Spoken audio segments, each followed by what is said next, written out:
అందరికీ జేబీఎం. నేను Rajesh Mahasena. Welcome to Mahasena media.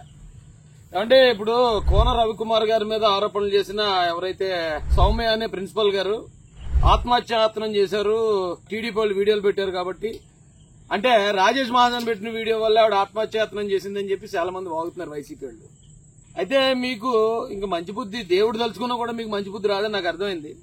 నేను ఒకే ఒక సూటి ప్రశ్న అడుగుతాను మిమ్మల్ని. ఎవరైతే ఇప్పుడు సౌమ్య గారు సూసైడ్ చేసేసుకోబోయారు, సౌమ్య గారి మీద లైంగిక వేధింపులు జరిగాయి, పాపం సౌమ్య గారిని వీడియో కాల్స్ లో కోన రవికుమార్ గారు వేధించారట అని చెప్పి అక్కడ రవికుమార్ గారు ఎమ్మెల్యే గారిని బదనాం చేస్తూ తద్వారా తెలుగుదేశం పార్టీని కూడా బదనాం చేసేద్దామని ప్రయత్నం చేస్తాను. ఈ పనికిమాలిన పేటీఎం పకోడీగాళ్ళని ఒక ప్రశ్న అడుగుతున్నాను రా.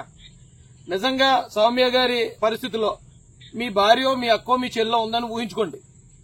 నా భార్యో నా అక్కో చెల్లో ఉందని నేను ఊహించుకుంటాను. ఎవరో పై అధికారి వచ్చి వేధింపులకు గురి చేస్తున్నాడు. వేధింపులకు గురి చేస్తున్నప్పుడు ఏం చేస్తారు వాళ్ళు? ఇక్కడ పని చేయలేకపోతున్నాం, ఇక్కడ ఉద్యోగం చేయలేకపోతున్నాం, ఎందుకు వచ్చింది ట్రాన్స్ఫర్ పెట్టుకుని ఎక్కడికన్నా పోతే బాగుంటది అని కదా ఆలోచిస్తారు. ఆవిడ నిజంగా వేధింపులుంటే అక్కడ ఉండాలని కోరుకోదు కదా. ట్రాన్స్ఫర్ ఆవిడ ట్రై చేసుకున్నాం, ఆవిడ ట్రై చేయలేదు. పోనీ ఇప్పుడు ట్రాన్స్ఫర్ వచ్చింది.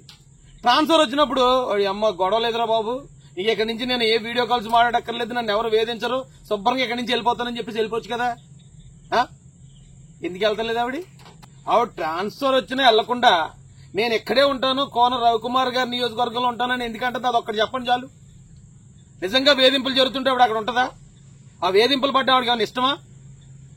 ఆవిడ నేను వద్దు, నాకు ట్రాన్స్ఫర్ వచ్చినా నేను వెళ్ళను, నేను రవికుమార్ గారి నియోజకవర్గంలో పనిచేస్తాను రా మొర్రో, నాకు అన్ని ఇక్కడ బాగున్నాయి, అన్ని సౌకర్యాలు ఉన్నాయని చెప్పి ఆవిడ చెప్తూ ఉంటే మీరేట్రా అక్కడేయో వేధింపులు జరుగుతున్నాయి, ఆవిడని లైంగికంగా వేధించారని పనికి మళ్ళీ ప్రచారం చేస్తారు ఎదవల్లారా.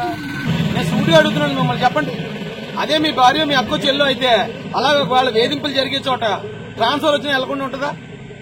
అప్పుడన్నా మీరు అర్థం చేసుకోవాలి కదరా. ఆవిడ ట్రాన్స్ఫర్ ఇష్టం లేక ఈ లైంగిక వేధింపులు డ్రామా ఆడింది. ఇప్పుడు ఏదో నిద్రమాత్రలు మింగేసింది అంటున్నారు. ఆ మింగేయమని సలహా ఇచ్చింది కూడా వైసీపీ వాళ్లే. ఎందుకు చెప్తున్నాను ఇదంటే, గతంలో దివ్యల మాధురి దువ్వాడని దువ్విన ఆవిడ కూడా ఇలాగే చేసింది. అంటే మీ స్టైలే అది. ఎవరు నమ్ముతారా ఇలాంటివి?